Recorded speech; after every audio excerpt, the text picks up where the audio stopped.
Nung nakita ko to Royal, dito pwede ako maging panalo ako dito. Hindi lang ako, pati bawat Pilipino na may sasama ko dito. Power, payaman. Ako kasi, nung na-invite ako dito, I was just a student. Nag-aaral ako sa St. Benil, dahil sa St. Benil, negosyante na ako talaga. Pag traditional business, meron kang rentals, meron kang tauhan na madami na talagang kailangan mo asikasuhin.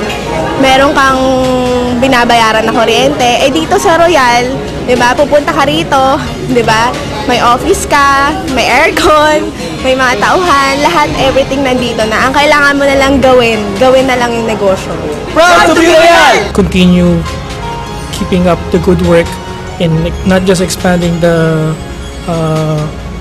company, but also to help Filipinos get better finances out of their franchises and make them also healthier at the same time.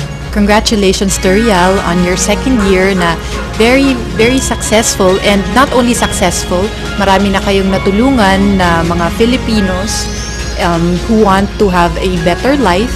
You improve the quality of their lives with regards to their health, yung financial side, parang overall talaga, it's like one big happy family. So congratulations. Happy anniversary, Royal Business Club.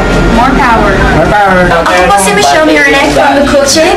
I'd like to wish the Royal Business Club a very happy anniversary and may you have many more to come. Happy second year anniversary to Royal Business Club International.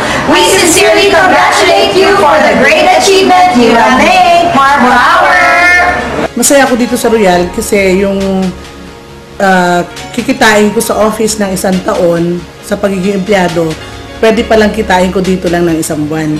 Happy second anniversary Royal, at sana magtatagal tayo at kasama ako sa Royal sa kahit anumang tagumpay. Tama ba yun?